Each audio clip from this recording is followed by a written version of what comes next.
तरुणाईला नमस्कार. पुन्हा एकदा शंखनादच्या या दुसऱ्या भागामध्ये मी श्याम हेडव तुमचं सगळ्यांचं स्वागत करतो. मागच्या भागामध्ये आपण गणरायाला विनंती केली की अज्ञानत्व हरण शुद्धमती दे आराध्य मोरेश्वरा. आज त्याच दिशेने आपल्याला जायचंय. मंडळी, व्यक्तिमत्व विकास म्हणजे नेमकं काय,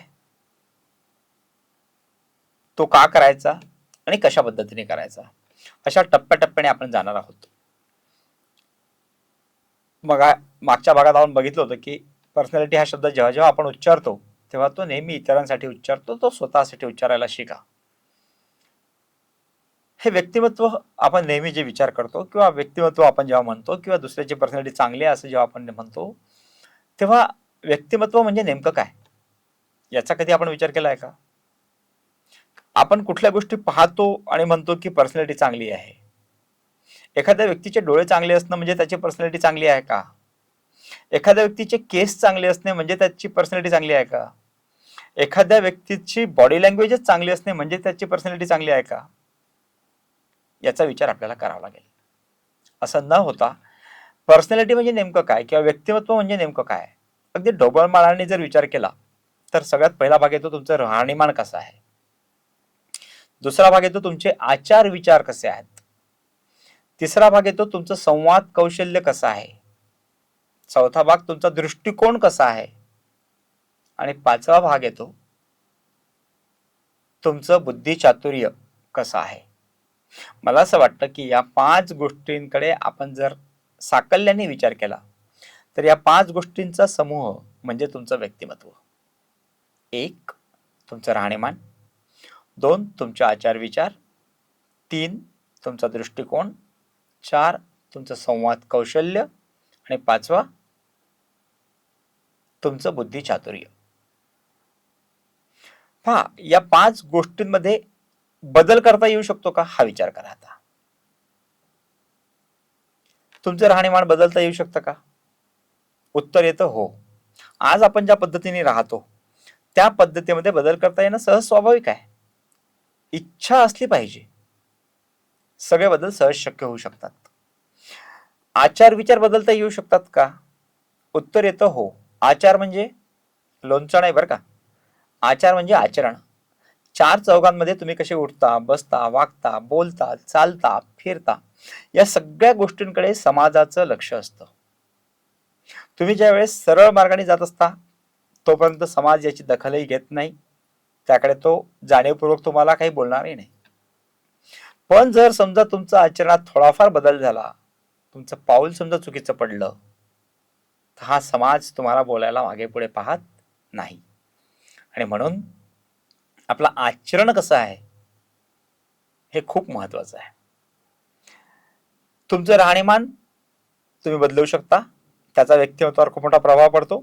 तुमचं आचरण तुम्ही बदलवू शकता, त्याचा व्यक्तिमत्वावर खूप चांगला प्रभाव पडतो. विचार तुमचे कसे आहेत यावर तुमचं व्यक्तिमत्व अवलंबून असतं. आपण विचार करत असताना, कोणत्याही गोष्टीचा विचार करत असताना तो आशादायी पद्धतीने विचार करतो का, सकारात्मक पद्धतीने विचार करतो का, याचा विचार आपल्याला करावा लागेल.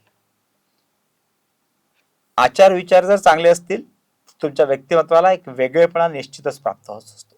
आणि म्हणून आपलं आचरण आणि आपले विचार यावर निश्चितपणे मेहनत घ्यावी लागेल. तिसरा विषय तुमचा दृष्टिकोन. जगाकडे पाहत असताना आपला दृष्टिकोन कसा आहे यावर आपलं व्यक्तिमत्व बहरत असतं, खुलत असतं, त्याचं वेगळेपण दिसत असतं. लोक असं म्हणतात की प्रत्येक गोष्टीला 2 बाजू असतात, पण मी असं म्हणतो की 2 नव्हे, त्याच्या 3 बाजू असतात. एक खरी खोटी, चांगली वाईट असेल 2 गोष्टी, पण तिसरा एक महत्वाचा दृष्टिकोन जो तुमचा दृष्टिकोन आहे. आपल्या बुद्धीच्या निकषावर घासून पाहिल्यानंतर ती गोष्ट योग्य की अयोग्य हे जेव्हा आपल्याला पटते तेव्हा ती त्या गोष्टीची तिसरी बाजू झाली. म्हणून त्याचाही विचार आपल्याला करायचा आहे की आपला दृष्टिकोन कसा आहे. आपण जगाकडे पाहत असताना आपण अत्यंत सकारात्मक दृष्टीने पाहतो का? एक छोटंसं उदाहरण तुम्हाला द्यायला हरकत नाही. समजा एक मोठा चौक आहे, रस्ता मोठा आहे, त्याच्यात एक मोठा चौक आहे आणि त्या चौकामध्ये एक प्रचंड मोठं विशाल असं वृक्ष उभा आहे, परंतु हे वृक्ष निष्पर्ण आहे. गेल्या कित्येक वर्षापासून ते निष्पर्ण असं विशाल वृक्ष त्या चौकामध्ये उभं आहे. आता रस्त्याने येणारे जाणारे शेकडो लोक त्या झाडाकडे पाहतात. प्रत्येकाचा आपापला वेगळा वेगळा दृष्टिकोन आहे. एखादा चांगला कवी असेल तो त्या त्या वाळलेल्या निष्पर्ण वृक्षाकडे पाहून छान 4 ओळींची कविता लिहिल. एखादा चांगला फोटोग्राफर असेल, कॅमेरामन असेल, तर तो त्या निष्पर्ण अशा वाळलेल्या वृक्षाचे वेगवेगळ्या अँगलनी फोटो घेईल आणि ते फोटो दुसऱ्या दिवशी तुम्ही वर्तमानपत्राच्या माध्यमातून किंवा एखाद्या पेंट्रकच्या माध्यमातून तो दिसेल तुम्हाला. एखादा चांगला कलाकार असेल तर तो त्या निष्पर्ण वृक्षाचे खूप चांगले फोटो पेंट करेल, कॅनव्हासवर छान पेंटिंग करेल आणि ते बाजारात मध्ये विकायला येतील. एखादा चांगला कवी असेल तर तो चांगल्या 4 ओळी लिहिल आणि त्या 4 ओळींची कविता तुमच्या समोर येईल.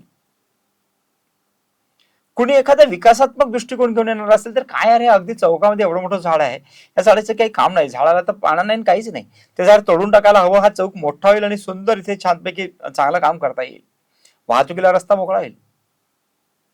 मित्रांनो, झाड तेच आहे. चौकामध्ये उभं असलेलं निष्पर्ण वृक्ष झाड तेच आहे, परंतु त्या झाडाकडे बघण्याचा प्रत्येकाचा दृष्टिकोन वेगवेगळा आहे.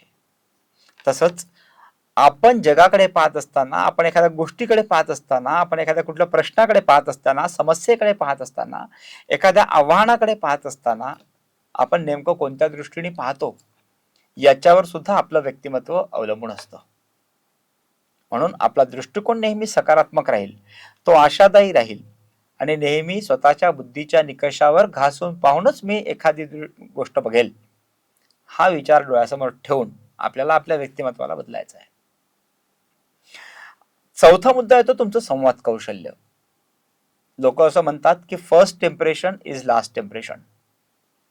मी असं मानत नाही. असेलही एखाद्याचं पहिलं इम्प्रेशन पडल्यानंतर त्याचा खूप चांगला प्रभाव पडत असेल, परंतु एक छोट्याशा उदाहरणातून ही संकल्पना मी तुमच्यासमोर स्पष्ट करू इच्छितो की first impression is last impression होऊ शकतं का, हे तुम्ही पण ठरवा. एखादा कार्यक्रम आहे, या कार्यक्रमामध्ये 4 वक्ते आलेले आहेत. या 4 वक्त्यांमध्ये मी पण एक बसलेलो आहे. समोर तुम्ही बसलेले आहात. 100-500 विद्यार्थी समोर बसलेले आहेत. पहिला वक्ता बोलायला उभा झाला, तो 1 तास बोलला. दुसरा वक्ता उभा झाला, तो पाऊण तास बोलला. तिसरा वक्ता उभा झाला, तो पाऊण तास बोलला. तो बोलत असताना आयोजक माझ्या जवळ आले आणि माझ्या कानाशी बोलले की सर, विद्यार्थी खूप कंटाळल्यासारखे झालेले आहेत, बराच वेळ झालाय, आपण तुमचं व्याख्यान कॅन्सल करू आणि पुढे कधीतरी तो प्रयत्न करू. मी त्यांना सहज होकार दिला की बा हो सर, काही हरकत नाही, माझं व्याख्यान नाही झालं तरी हरकत नाही, मुलं हे झालेले आहेत. 3 वक्ते बोललेत, माझं भाषण झाले नाही, कार्यक्रम संपला आणि तुम्ही जायला लागले. जाता जाता तुमच्या तोंडातून ज्या कमेंट्स येतील त्या कदाचित अशा असू शकतात की बरं झालं यार, तो चौथा वक्ता बोलला नाही, नाही तर त्या माणसाने आणखी किती पकवलं असतं. बरोबर आहे. कदाचित हाही विचार येईल, बोलता वगैरे येत नसेल, पैसे वगैरे दिले असतील कार्यक्रमाला म्हणून बोलवलं असेल. तिसरा मुद्दा असाही डोक्यात येऊ शकतो, अरे बोलता वगैरे येत नसेल, काही काही लोकांना समोर समोर करायची सवय राहते, म्हणून आले स्टेजवर बसले बस झालं, बरं झालं बोलले नाहीत. हाही विषय येऊ शकतो. कारण या दरम्यानच्या काळात तुम्ही माझ्याकडे पाहत होते, मी पण तुमच्याकडे पाहत होतो, कार्यक्रम चालू होता, पण माझा तुमच्याशी काही संवादच झाला नाही. त्यामुळे हे सगळे विचार माझ्या व्यक्तिमत्वाबद्दल तुमच्या मनामध्ये निर्माण झाले. परंतु कालांतराने 15-20 दिवसानंतर, महिन्याभरानंतर मला आयोजकांनी पुन्हा बोलवलं आणि तुमच्यासोबत संवाद साधण्याची संधी दिली आणि नंतर मग मी पुन्हा तुमच्याकडे आलो आणि 1 तास तुमच्याशी छान नेट संवाद साधला. आणि हा संवाद साधल्यानंतर मग तुमच्या मनामधले विचार बदलतील. कार्यक्रम संपल्यानंतर जेव्हा तुम्ही जायला लागाल तेव्हा तुमच्या मनात पुन्हा कदाचित अशा भावना येतील, काय सुंदर बोलतात यार सर, त्या दिवशी त्या 3 लोकांपेक्षा या सरांना बोलायला संधी द्यायला हवी होती. हा जो माझ्या व्यक्तिमत्वाबद्दल तुमच्या मनामध्ये निर्माण झालेला बदल आहे, जो पहिले होता की बोलता वगैरे येत नसेल, समोर समोर करायची सवय असेल, कदाचित पैसे दिले असतील म्हणून स्टेजवर बसले असतील, हा जो तुमच्या मनात माझ्या व्यक्तिमत्वाबद्दल समज झालेला होता, तो दुसऱ्यांदा मी जेव्हा तुमच्याशी संवाद साधला तेव्हा मात्र बदललेला आहे. संवाद कौशल्यामध्ये ही ताकद आहे मित्रांनो, की तुम्ही कोण आहात हे जगाला तुम्हाला सांगता येतं. स्वतःला प्रेझेंट करण्याचं स्किल, कौशल्य म्हणजे संवाद कौशल्य असं मला वाटतं. आणि आज या जगामध्ये एक गोष्ट प्रकर्षाने लक्षात ठेवा की तुम्हाला उत्तम बोलता येणं हे एक अत्यंत चांगलं स्किल आहे, एक अत्यंत चांगलं कौशल्य आहे. थोडीशी मेहनत घेतली तर आपल्याला आपल्या संवाद कौशल्यामध्ये बदल करता येऊ शकतो. त्यासाठी काय करावं लागेल हे मी पुढच्या भागामध्ये नंतर सांगेल, जेव्हा हा क्रमाक्रमाने आपण पुढे जाऊ. पण संवाद कौशल्य हे तुमच्या व्यक्तिमत्वाचा एक अभिन्न भाग आहे. त्याच्यावर तुम्हाला मेहनत घ्यावी लागेल. आणि मला सांगताना एक गोष्ट प्रकर्षाने जी जाणवते ती तुम्हाला सांगतो. गेल्या 25 वर्षांमध्ये मी अगदी वेगवेगळ्या शहरी पासून तर ग्रामीण भागापर्यंत मी सगळ्या मोठमोठ्या महाविद्यालयांपासून तर ग्रामीण क्षेत्रातल्या महाविद्यालयांपर्यंत पोहोचलेलो आहे. आजची जी यंग जनरेशन आहे, या यंग जनरेशनच्या मध्ये संवाद कौशल्याच्या बाबतीमध्ये खूप उणीवा दिसत आहेत. नाधड मराठी बोलता येत, नाधड हिंदी बोलता येत, नाधड इंग्लिश बोलता येत. मित्रांनो, संवाद कौशल्यासाठी कुठल्या तरी एका भाषेवर उत्तम प्रभुत्व मिळवा हे खूप गरजेचं आहे. मी असं म्हणणार नाही की तुम्हाला भाषा शिकायच्या नाहीये, वेगवेगळ्या भाषा शिका, त्या भाषा अवगत झाल्याच पाहिजेत. परंतु जेव्हा आपण समोरच्या व्यक्तीसोबत संवाद साधत असतो तो संवाद साधत असताना निश्चितपणे एकाच भाषेत संवाद साधा. ज्या भाषेवर तुमचं प्रभुत्व आहे त्या भाषेत तुम्ही संवाद साधा. त्याचा खूप चांगला प्रभाव समोरच्या व्यक्तीवर पडतो.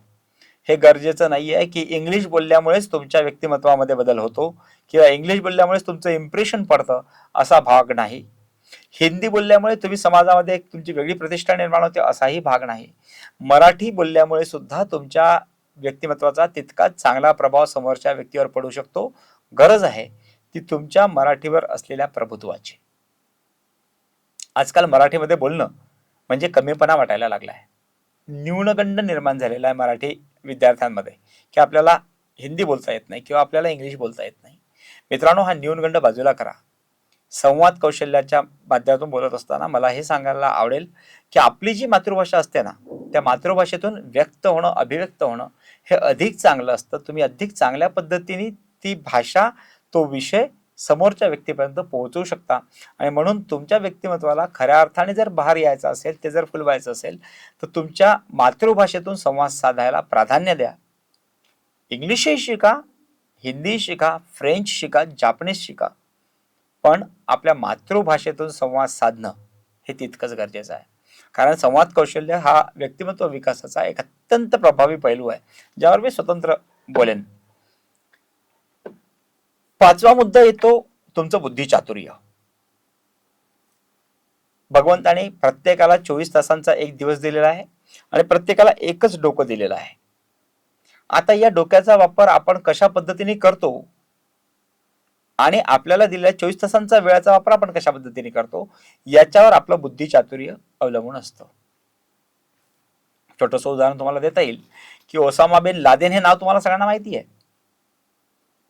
हा व्यक्ती कोण आहे तुम्हाला माहिती आहे. मोस्ट वॉन्टेड टेररिस्ट म्हणून त्याचं नाव आलेलं होतं. पण बेसिकली हा इंजिनियर होता, एक विद्वान हुशार तरुण होता. जी काही परिस्थिती त्याच्या देशामध्ये आली, जी त्याच्या कौटुंबिक परिवारामध्ये आली, त्याचा परिणाम म्हणून त्याने या क्षेत्राकडे वळणं आणि नंतर त्याच्या ज्या बुद्धिमत्ता होती, ती जी बुद्धिमत्ता होती, त्या बुद्धिमत्तेचा विध्वंसक दृष्टीने वापर करणं त्या माणसाने सुरू केलं. आणि आपल्या बुद्धिमत्तेच्या विध्वंसक वापरामुळेच तो मोस्ट वॉन्टेड टेररिस्ट म्हणून समोर आला आणि एक वेळ त्याला मारण्यात आलं. दुसऱ्या बाजूला एक व्यक्तिमत्व तुमच्या समोर प्रकर्षाने समोर येईल, ते म्हणजे डॉक्टर APJ अब्दुल कलाम. मित्रांनो, ज्यांनी स्वतःचं संपूर्ण आयुष्य, स्वतःची संपूर्ण बुद्धिमत्ता ही राष्ट्राच्या विकासाच्या दृष्टिकोनातून राष्ट्रासाठी समर्पित केली. दिवस रात्र अहोरात्र त्यांनी मेहनत घेतली. ती फक्त माझ्या राष्ट्राचा विकास कसा होईल, ज्या क्षेत्रात मी काम करतोय त्या क्षेत्रात मी सर्वोत्तम कसं देऊ शकेल.